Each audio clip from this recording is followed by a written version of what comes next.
Welcome to talks of knowledge. Hello friends, సగం కొరికిన Apple symbol ప్రపంచంలో ఉన్న టెక్ ప్రియులందరికీ పరిచయమే. అదే యాపిల్ బ్రాండ్. నేడు ప్రపంచవ్యాప్తంగా యాపిల్ ప్రోడక్ట్స్, వాటిలో ముఖ్యంగా ఐఫోన్స్కి ఉన్న క్రేజ్ అంతా ఇంతా కాదు. ఐఫోన్లో కొత్త సిరీస్ రిలీజ్ అవుతున్న రోజునే వేరే మనుషులను హైర్ చేసుకొని మరీ స్టోర్ దగ్గర లైన్లలో నిలబెడతారు. ఇలాంటి సంఘటనలు ప్రపంచవ్యాప్తంగా ఎన్నో జరుగుతాయి. దీన్ని బట్టి జనాల్లో యాపిల్ ప్రోడక్ట్స్ పట్ల ఉన్న క్రేజ్ ఏంటో మనం అర్థం చేసుకోవచ్చు. ఒకప్పుడు ఒక చిన్న గ్యారేజ్లో ప్రారంభమైన ఈ యాపిల్ ప్రస్థానం ఒకానొక దశలో దివాలా తీయడం వరకు వెళ్ళి మళ్ళీ పుంజుకొని నేడు ప్రపంచంలోనే అతిపెద్ద బ్రాండ్గా ఎలా మారింది. అసలు కంపెనీనే ప్రారంభించిన స్టీవ్ జాబ్స్ని ఏకంగా ఆ కంపెనీయే ఎందుకు బయటకు గెంటేయాల్సి వచ్చింది? తిరిగి ఆయనే మళ్ళీ ఆ కంపెనీ యొక్క రూపురేఖలను ఏ విధంగా మార్చారు? అసలు కస్టమర్ బేస్ ఇంతలా పెరగడానికి యాపిల్ పాటిస్తున్న బిజినెస్ స్ట్రాటజీస్ ఏంటి? లేటెస్ట్గా వచ్చిన ఐఫోన్ 17 విశేషాలేంటి అనే అంశాలను ఈ వీడియోలో తెలుసుకుందాం. అంతకంటే ముందుగా ఛానల్కి కొత్తగా వచ్చిన వారు ఛానల్ని సబ్స్క్రైబ్ చేసుకోండి. ఇక లేట్ చేయకుండా వీడియోలోకి వెళ్దాం పదండి. అది 1976 April 1. Steve jobs, Steve Wozniak, Ronald అనే ఈ ముగ్గురు ఓ చిన్న గ్యారేజ్లో యాపిల్ కంప్యూటర్స్ అనే కంపెనీని స్టార్ట్ చేశారు. వీరు మొదట్లో బేసిక్ మదర్ బోర్డులతో కూడిన కంప్యూటర్ని తయారు చేశారు. ఈ కంపెనీ యొక్క లోగో ఇప్పటిలాగా కాకుండా యాపిల్ చెట్టు కింద న్యూటన్ కూర్చున్నట్టు ఉండేది. దీన్ని కో-ఫౌండర్స్లో ఒకరైన రొనాల్డ్ రూపొందించారు. అయితే ఈయన కంపెనీ మొదలైన కొద్ది రోజుల్లోనే ఆయనకున్న 10% షేర్ తీసుకొని క్విట్ అయ్యారు. 1977 నాటికి ఈ కంపెనీ యాపిల్ ఒరిజినల్ 2 అనే ప్రోడక్ట్ని తయారు చేసింది. ఇది స్క్రీన్ మరియు కీబోర్డులతో కూడిన కంప్యూటర్. కొంతకాలానికి సిఇఓలతో వచ్చే గొడవల కారణంగా 1985లో స్టీవ్ జాబ్స్ని కంపెనీ నుండి బయటికి పంపించారు. ఎప్పుడైతే స్టీవ్ జాబ్స్ యాపిల్ కంపెనీ నుండి బయటికి వెళ్ళాడో అప్పుడే యాపిల్ కంపెనీ పతనం మొదలైంది. వరుసగా సిఇఓలను చేంజ్ చేసింది. కంప్యూటర్ ప్రోడక్ట్స్తో పాటుగా కెమెరాస్ను, వస్త్రాలను ఉత్పత్తి చేసే రంగంలోకి అడుగుపెట్టింది. కానీ ఫలితం లేదు. మరోపక్క కంపెనీ నుండి గెంటివేయబడ్డ స్టీవ్ జాబ్స్ నెక్స్ట్ ఐఎన్సి అనే కంపెనీని ప్రారంభించాడు. ఇంకా అప్పుడు యాపిల్ కంపెనీ చేసేదేమీ లేక స్టీవ్ యొక్క నెక్స్ట్ అనే కంపెనీని యాపిల్లో కలిపేసింది. తిరిగి స్టీవ్ జాబ్స్ని కంపెనీలోకి చేర్చుకుంది.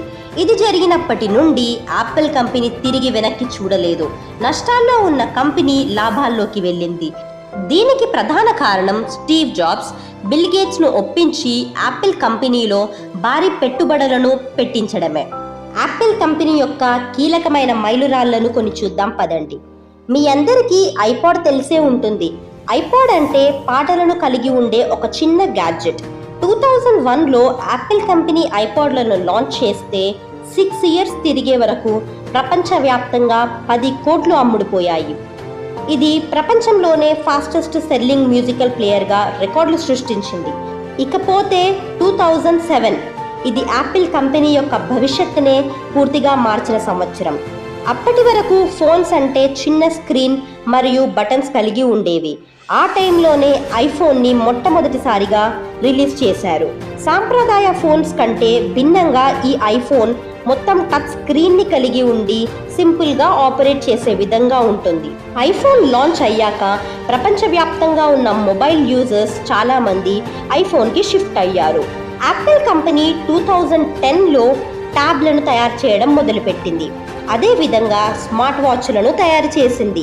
ఎప్పటికప్పుడు సరికొత్త ఆవిష్కరణలతో ప్రతి సంవత్సరం ఒక కొత్త మోడల్ను లాంచ్ చేస్తున్న ఈ సంస్థ ఐఫోన్ 17ను ఇటీవలే అధికారికంగా లాంచ్ చేసింది.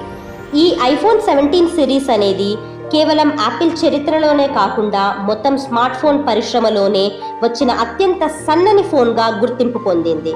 ఇది గత మోడల్స్తో పోలిస్తే 33% సన్నగా ఉంటుంది.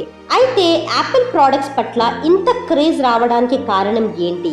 ఆ కంపెనీ ఫాలో అయ్యే మ్యానుఫ్యాక్చరింగ్ అండ్ మార్కెటింగ్ స్ట్రాటజీస్ ఏంటో ఇప్పుడు చూద్దాం. Research and development. చాలా వరకు ఆండ్రాయిడ్ కంపెనీస్ ఒకదాన్ని చూసి మరొకటి కాపీ కొడుతుంటాయి. కానీ యాపిల్ అలా చేయదు. యాపిల్ తన ప్రాఫిట్స్లో అధిక భాగం సరికొత్త ఆవిష్కరణలకు కేటాయిస్తుంది.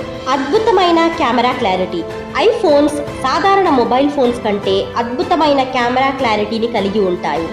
ఈ ఫోన్ కెమెరాలను ఉపయోగించి ఏకంగా సినిమాలనే తీయవచ్చు. Built quality. మిగిలిన వాటితో పోలిస్తే యాపిల్ యొక్క metal design and built quality చాలా పర్ఫెక్ట్గా ఉంటుంది. యూజర్ ప్రైవసీకి పెట్టింది పేరు యాపిల్ ప్రోడక్ట్స్. యాపిల్లో మన డీటెయిల్స్ అన్నీ సీక్రెట్గా ఉంటాయి. అందుకే పెద్ద పెద్ద సెలబ్రిటీస్ సైతం వీటినే వాడుతుంటారు. క్వాలిటీ. ఏ ప్రోడక్ట్స్ని తీసుకున్నా ఆ రంగంలో యాపిల్ కంపెనీయే తన క్వాలిటీతో డామినేట్ చేస్తుంది. క్యూరియాసిటీని క్రియేట్ చేయడం. యాపిల్ నుండి ఎప్పుడు ఎలాంటి ప్రోడక్ట్స్ వస్తాయో మనందరం ఊహించలేం. ఐపాడ్ లాంచ్ చేసినప్పుడు నెక్స్ట్ అలాంటిదే మరొకటి తయారు చేస్తారులే అనుకున్నారు అంతా. కానీ ఏకంగా స్మార్ట్ ఫోన్నే లాంచ్ చేసి అందరికీ షాక్ ఇచ్చింది. వస్తువు యొక్క స్కేర్సిటీని క్రియేట్ చేయడం. ఐఫోన్స్ విషయంలో సప్లై కంటే డిమాండ్ ఎక్కువగా ఉంటుంది. అందుకే ఈ ఫోన్స్ని లాంచ్ చేసిన రోజే స్టోర్ ముందు కస్టమర్లు క్యూలు కడతారు. చాలామంది రిచ్ కాకపోయినా రిచ్గా కనిపించడానికి ఉన్న ఏకైక మార్గం ఈ ఐఫోనే. మొబైల్ యూజర్స్ అందరూ ఒక్కసారి ఈ యాపిల్ ఎకోసిస్టంలోకి వచ్చాక మళ్ళీ బయటికి వెళ్ళి వేరే ఏ కంపెనీ ప్రోడక్ట్స్ని యూజ్ చేయడానికి ఇంట్రెస్ట్ చూపించరు. ఈ కారణంగానే ఐఫోన్స్కి ప్రపంచవ్యాప్తంగా బలమైన ఫ్యాన్ బేస్ ఉంటుంది. ఒక చిన్న గ్యారేజుల్లో స్టార్ట్ అయ్యి మధ్యలో దివాలా తీసేదాకా వెళ్ళి మళ్ళీ ఎదిగి నేడు ప్రపంచంలోనే అతిపెద్ద బ్రాండ్గా ఎదిగిన తీరు మనందరికీ ఇన్స్పిరేషన్. చిన్న చిన్న స్టార్టప్స్ దీని నుంచి ఎన్నో పాఠాలు నేర్చుకోవాలి. ప్రపంచంలోనే ఏ ఇతర కంపెనీ పొందలేని ఓ అత్యున్నత స్థానాన్ని యాపిల్ కంపెనీ పొందింది. నేడు ఐఫోన్ అనేది కేవలం ఓ ఫోన్ మాత్రమే కాదు, ఒక లైఫ్ స్టైల్, ఒక స్టేటస్. ఇది స్మార్ట్ ఫోన్ రంగంలోనే ఓ రెవల్యూషన్. మీరు మొదటిసారిగా ఐఫోన్ వాడుతున్నప్పుడు లేదా భవిష్యత్తులో ఐఫోన్ కొనాలనుకుంటున్న వారు ఐఫోన్ పైన మీ ఫీలింగ్స్ని కమెంట్స్ రూపంలో తెలియజేయండి. వీడియోని లైక్ చేయండి. ఇలాంటి మరిన్ని వీడియోస్ కోసం ఛానల్ని సబ్స్క్రైబ్ చేసుకోండి. Thank you for watching.